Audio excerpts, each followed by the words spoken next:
Welcome, everyone. My name is Autumn Hume. I am the account director with the Healthcare Partnerships team at the Muscular Dystrophy Association.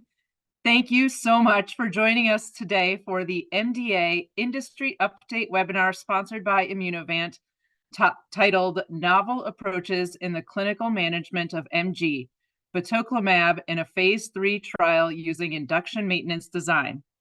On behalf of MDA, we would also like to thank you for all you do for MDA and the neuromuscular community. MDA's Industry Update webinars are programs which provide an opportunity for the medical community to receive information and updates impacting care and treatment directly from pharmaceutical and biotechnology companies. These webinars are just a part of MDA's medical education resources. We encourage you to visit the medical education pages of mda.org. You will find resources such as considerations for care, case studies, recorded grand round webinars, research grants, and so much more. Now, I would like to introduce our presenters for today's webinar, Dr. Richard Nowak and Dr. Sheetal Patel. Dr. Nowak is Associate Professor of Neurology at Yale University. Dr. Nowak is the founding director of both the Program for Clinical and Translational Neuromuscular Research, CTNR, and the Yale Myasthenia Gravis Clinic. Over the last dozen-plus years, Dr. Nowak has successfully built a translational neuromuscular immunology program, primarily focused on MG. He has led national and international interventional clinical trials for MG and was integral in establishing the NIH-funded Myasthenia Gravis Rare Disease Research Network, also known as MGNet, with his colleagues at GWU and Duke. Through understanding basic mechanisms of disease, his goal is to apply a biomarker discovery strategy in the development of future patient-tailored treatment approaches. Dr. Nowak remains committed to advancing MG science and patient care. Dr. Sheetal Patel is a physician with more than 20 years of experience in academia and the biopharmaceutical industry. She has held key roles in all phases of clinical development, medical affairs, and data generation. She has led cross-functional teams for filing of multiple BLA, NDA, and device submissions, bringing multiple products to market. Her skill sets expands from phase 1 through 4 registration trials, pre-launch, launch, and LCM in various therapeutic areas globally. Sheetal has worked across large and small biopharmaceutical companies. She has also held positions at Rush University Medical Center and University of Illinois and other Chicago hospitals prior to making her transition to industry. And now, without further ado, I would like to turn it over to our first presenter, Dr. Nowak. Dr. Nowak, the floor is yours. Great, thanks, Autumn. These are my relevant disclosures. Next slide. So I wanted to highlight the key objectives of our presentation. So we're going to review the pathophysiology of MG in brief, emerging treatment options, and late-stage investigational trial landscape. We will also highlight existing treatment needs and discuss how a novel induction maintenance approach may help address current knowledge gaps in treatment for myasthenia gravis patients. We'll review the attributes of Batoclimab and top-line outcomes from the phase 2 clinical trial and discuss key features of phase 3 induction maintenance trial design and provide a rationale for why it's important to get patients to potentially consider enrollment for this important clinical trial. Next slide. So it's clear that immune cells are key to the development of myasthenia gravis. There's both in vitro and in vivo evidence that MG is a T-cell dependent, B-cell mediated disease via IgG autoantibodies and specifically pathogenic autoantibodies like acetylcholine receptor and MuSK-specific antibodies. Many standard immunosuppressive drugs in MG broadly suppress the function of and eliminate B cells and T cells. So things like azathioprine or mycophenolate have been used for truly the last 20 years in the care of patients with myasthenia gravis. Next slide. However, it's important to truly dive deep into the immunomechanism of disease as new targeted therapies are developed, emerge, and become available to our patients with myasthenia gravis. So diving into the immunomechanism and looking at key differences between, for instance, acetylcholine receptor versus MuSK antibody positive disease is critical. So not to get too deep into the details of this slide, what I would like to highlight is where specific targeted strategies can be useful. So one of the key differences with acetylcholine receptor antibody positive myasthenia gravis is this is driven by IgG1 and IgG3 immunoglobulins. And why that's important is because they do, in fact, fix complement. So complement inhibitors have been proven to be effective in our patients with myasthenia gravis, specifically this antibody subtype. And that has led to approval of some agents over the last few years. FcRn antagonists also can be very helpful, and that has led to approval. These specifically lower autoantibodies and IgGs in general. Complement inhibitors, on the other hand, block complement activation and prevent or reduce the ability for pathogenic autoantibodies to destroy surface receptors. And then we have further upstream and downstream targeted therapy strategies, for instance, B-cell depletion therapy, looking at agents that target and are specific for a CD20 antigen on B cells versus those that are specific to CD19 antigen on B cells. Next slide. So with MuSK antibody positive MG, the treatment choices are limited. So we would not consider a complement inhibitor because this is an IgG4 mediated disease where complement activation does not appear to play any role in the disease pathophysiology. However, FcRn antagonists, for instance, where we lower the pathogenic autoantibodies and IgG in general, can be useful and considered for the treatment. And then looking at B-cell depletion therapy. Again, there is some early evidence in support of B-cell depletion therapy, but that data is currently emerging and more to come on that. Next slide. So I wanted to highlight recently approved therapies for myasthenia gravis. And again, I view these as putting them in specific buckets. So we have our classic C5 complement inhibitor therapies like eculizumab, which was approved back in 2017, and ravulizumab. The difference between those two is one is quote unquote long-acting. Ravulizumab allows for infusions to be every 8 weeks as opposed to eculizumab where the maintenance is every 2 weeks, but both are intravenous therapies. Zilucoplan, a recently approved C5 complement inhibitor in the US, is a small self-injectable peptide that's given daily. And then we have our currently approved FcRn antagonists, specifically efgartigimab and rozanolixizumab. Next slide. So currently, there's a number of different phase 3 clinical trials and development programs underway. Some of those include additional FcRn antagonists like batoclimab and nipocalimab, and also additional complement inhibitors, as well as others.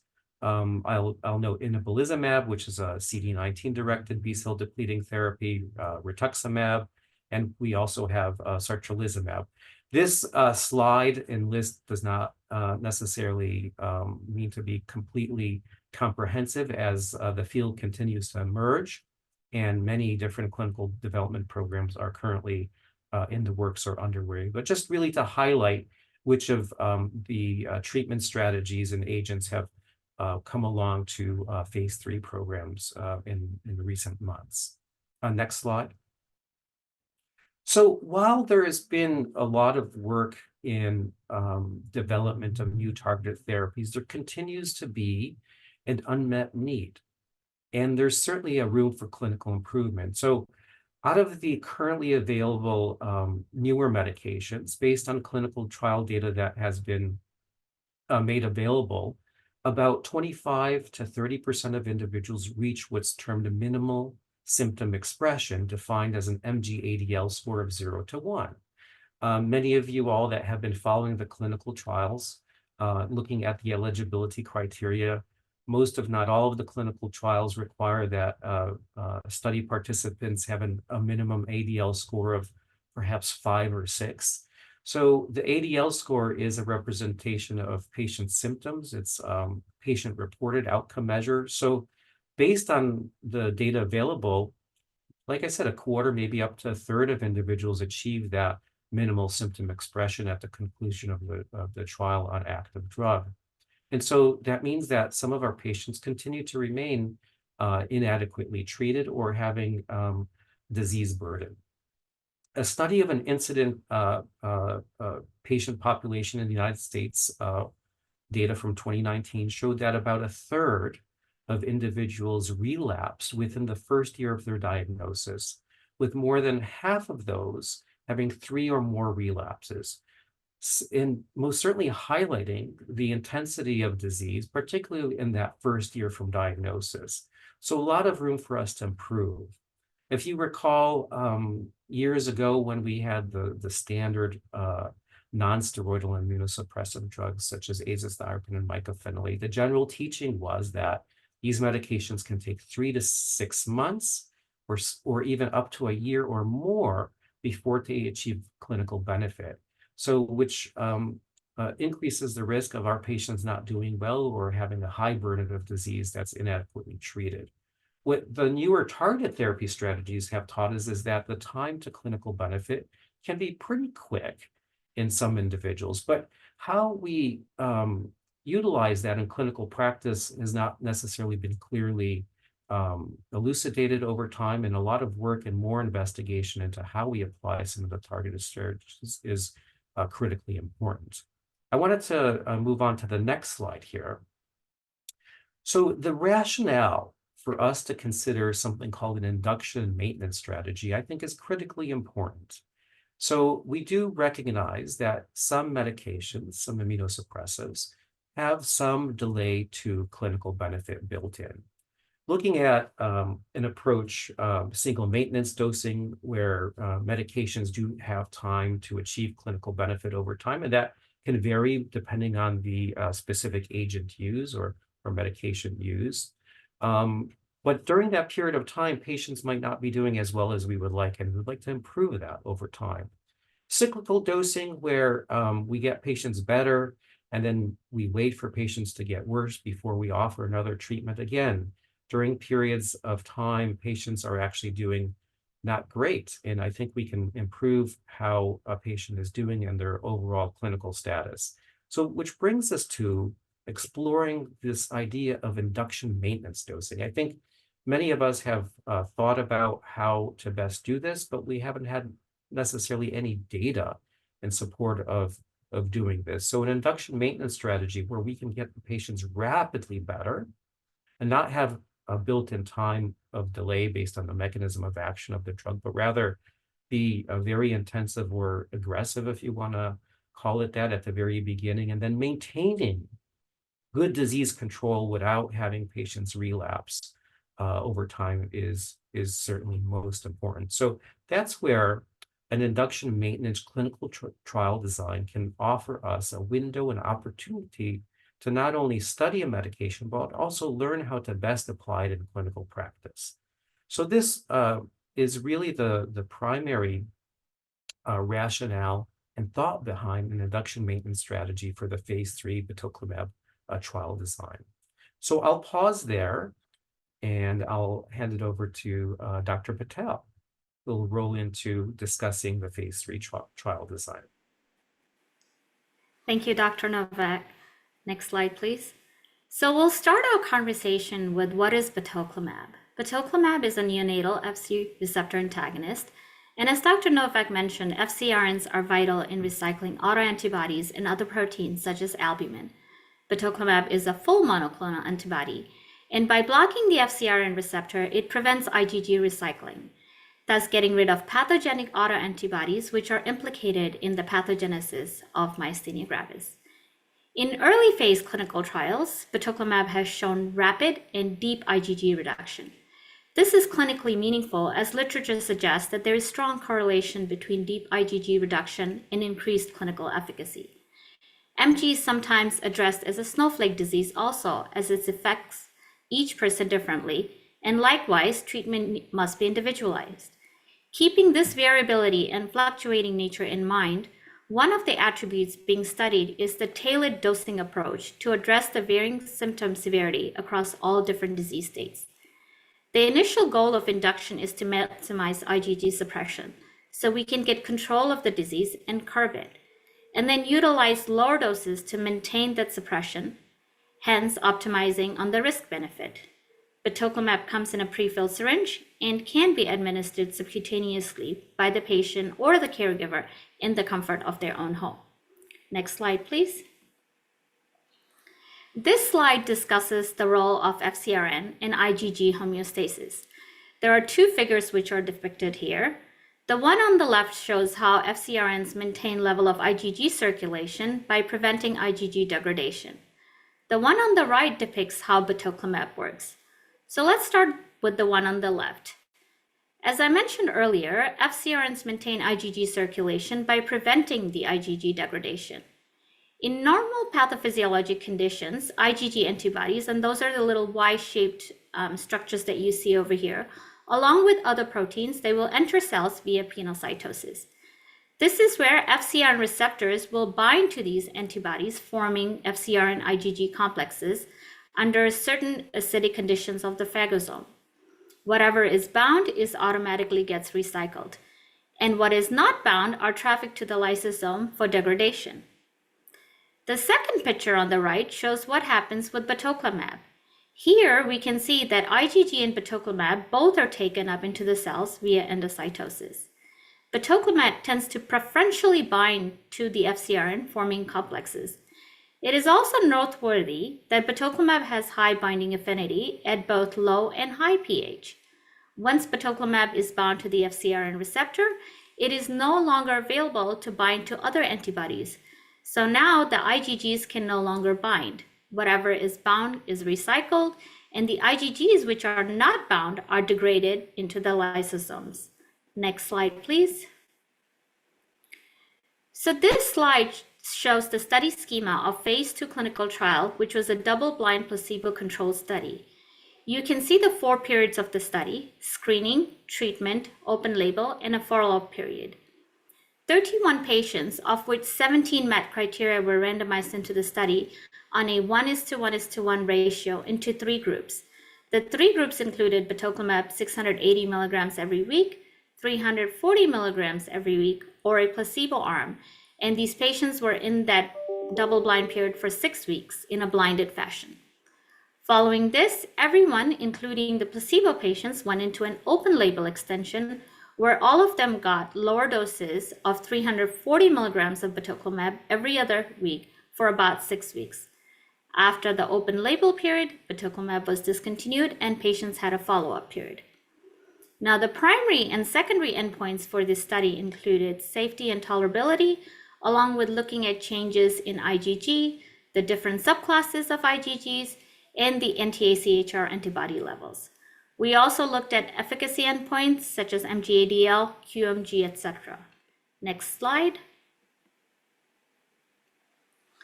So here are the results of the trial. We have efficacy on the left and safety on the right. So let's start on the left with the bar graphs. We have percent change from baseline on the y-axis, and on the x-axis shows the different variables being studied. We have total IgG, anti-AChR antibodies, and MG-ADL.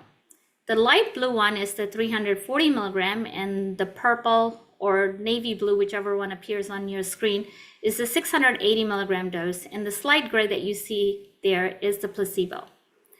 As you can see from these bar graphs that both groups of batoclimab, the 340 and 680, had significant differences when compared to placebo in lowering of the total IgG and the anti-AChR antibodies. Now, this is clinically meaningful as well, given that literature suggests that lowering of IgG and anti-AChR antibodies have correlated to improvements in patients with MG. The last set of bars that you see over here show significant improvement of MG-ADL scores in the batoclimab group when compared to placebo. And we can see that in all categories, 680 dose outperformed the 340 milligram dose. That's the efficacy. Now let's look at the safety profile, which is the table on your right. That table shows the number of adverse events and the number of events which were deemed treatment-related over a double-blind period, the open label, and then follow-up. You can read the numbers by yourself. There was one SAE which was reported, which was deemed not related, and one adverse event which led to discontinuation from the trial. This adverse event was also deemed not related either. I would like to point out that all treatment-related adverse events were grade 1 and 2 in severity. These included injection site erythema, headaches, dizziness, etc. Next slide. So looking at some more data over here. In this slide, we will discuss about the total percent change of IgG from baseline in response to batoclimab. These graphs were simulated after taking all the data on patients who received batoclimab in early phase clinical trials. There are 3 graphs over here, one for each of the doses being studied. We are looking at 680 milligram every week, 340 milligram, and then 340 milligrams every other week or Q2 weeks. The saturating dose of 680 milligram Q weekly and the non-saturating dose is 340 milligrams every week also. These 2 doses are part of the induction phase. The maintenance phase of the study includes the doses of 340 milligrams every week and 340 milligrams every other week. During both phases of the study, which is the induction and maintenance, we are seeking the most effective dose without limiting the risk of potential immunocompromise. So let's orient towards the graph over here. On the y-axis, we have total IgG, percent change from baseline, and on the x, we have number of weeks. These patients are dosed weekly on both the 680 and the 340 graphs, and then every other week on the Q2 weeks. The shaded area that we see in the middle is the 90% prediction interval, and it's 5% above, 5% below. And the dark line within the shaded area is the central tendency or the median. So if we look at the 680 milligram every week dose, we can see the rapid decline of IgG. It's almost hitting the nadir around 4 weeks, and the average reduction is around 80%. It also has a very narrow prediction interval if we compare it to the graphs on the right, which is the 340 and 340 other week. The median or the average, again, is around 80%, and the range of percent decrease that we would see would be anywhere from 70 to a little over 80%. The graph in the middle is the 340 milligrams every week. This has a wider shaded area, meaning a wider prediction interval. And the range is anywhere from 35 on the low end to around 75% on the high end, with an average reduction of around 60%. One of the other things noted over here is, with this dose, it takes a little bit longer to hit the nadir, which is around 4 to 6 weeks. It's also worth mentioning that a few patients who may receive this dose may potentially get close and pretty much similar response to the 680 milligram, where they're getting around 70-75% reduction. The last graph on the right shows 340 milligrams Q2 weeks or every other week. This almost has a serrated or a sawtooth effect, and this is due to the alternate week dosing. It also has a very wide prediction interval with an average of around 45% reduction and on the high end, around 60% reduction. Next slide. So this is looking at the protocol, which is the phase 3 study. Next slide.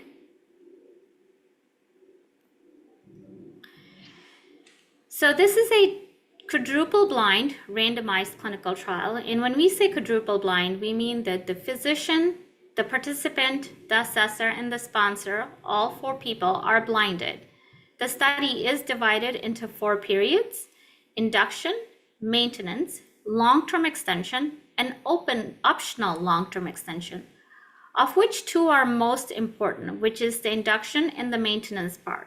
This is where the primary and the secondary endpoints are hitched. It is a truly global study enrolling patients from North and South America, Europe, and Asia Pacific region. One of the other key features of this study is that it's open to enrolling not only AChR positive patients, but also MuSK positive, LRP4 positive, and patients who are fully seronegative.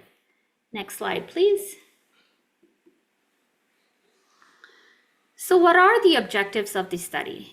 The primary objective of the study is to evaluate the efficacy of batoclimab 680 or 340 compared to placebo in first 12 weeks, which is the induction phase of the study, for patients who are AChR positive participants, and this will be assessed by change in their MG-ADL score. And as Dr. Novak mentioned earlier, this MG-ADL score is a measure of MG symptoms, and it's a PRO. There are multiple secondary objectives. We've listed 2 over here. Here we are evaluating the efficacy of batoclimab compared to placebo as an induction therapy in AChR positive participants as assessed by change in their QMG score. QMG is a very highly validated outcome measure used across multiple MG trials. The second objective listed over here is looking at the durability of the response, which is looking at the efficacy of batoclimab compared to placebo as maintenance therapy in antibody-positive participants who responded to induction therapy. This will also be assessed by change in MG-ADL score.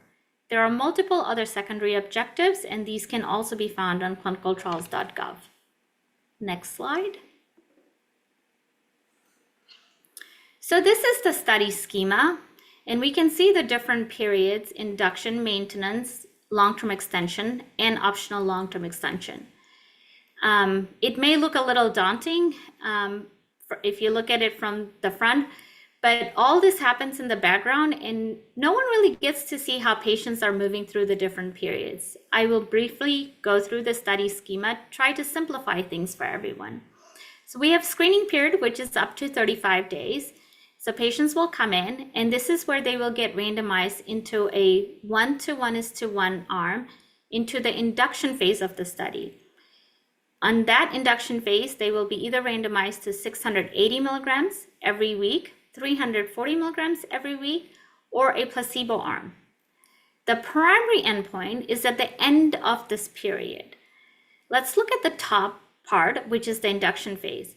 So if all patients who receive batoclimab, if they show a 2-point improvement in their MG-ADL score, they will get re-randomized again into a 1:1:1 ratio of batoclimab, either 340 every week or 340 every 2 weeks, or placebo. This is the part that we called a randomized withdrawal part. If a patient received batoclimab in period 1 and did not show a 2-point improvement in the MG-ADL score, they will receive placebo in period 2. And this is to maintain the integrity of the induction period blind. With no improvement, this participant will be deemed a non-responder and will be discontinued from the study at the end of period 2. For patients who receive placebo, and now we're looking at the bottom part, in period 1, they will receive batoclimab in period 2. If any of these patients do not show response, they will also be discontinued. The hint is that for patients to enter period 3, which is the long-term extension, all participants must show an improvement on batoclimab by a minimal of 2-point improvement in their MG-ADL score. Any patients that worsen during the study in period 1 or 2 will be rescued with the best standard of care. There is a 67% chance of receiving batoclimab in period 1. And in between periods 1 and 2, there is a 100% chance of receiving batoclimab. Once a patient enters period 3, which is the long-term extension, we believe that patients have shown a positive response to batoclimab. And all these patients will be receiving 340 milligrams every week or 340 milligrams every other week dose. Next slide. Let's have a quick look at the eligibility criteria. This study is for patients 18 years and older with the MGFA class 2 to 4A. They must have diagnostic antibody confirmation of anti-AChR antibodies, MuSK antibodies, or LRP4 positive antibodies. One of the unique things about this trial is that it is open to patients who are not only antibody positive, but full seronegative as well, which is a huge unmet need. For patients who are fully seronegative, there are additional criteria which need to be satisfied, and you can read them over here. All patients at screening and baseline must have a QMG score of at least 11, of which no more than 50% of the scores may be attributed to eye findings. Very similar criteria for MG-ADL as well, where they must have a score of at least 5 or more, of which no more than 50% can be attributed to eye findings. There are multiple exclusion criteria, which are pretty standard across multiple MG trials. You can read them through, and then a full criteria set can also be found on clinicaltrials.gov. So this is the big question. Why enroll in this trial? We believe that the FLEX trial, this MG trial design, is clearly differentiated from other studies in myasthenia gravis. As discussed earlier, the study explores deeper and rapid IgG reduction, which literature suggests is clinically meaningful in speed and depth of response for patients. Currently approved FcRn inhibitors, along with few that are being studied, use cyclic dosing regimen.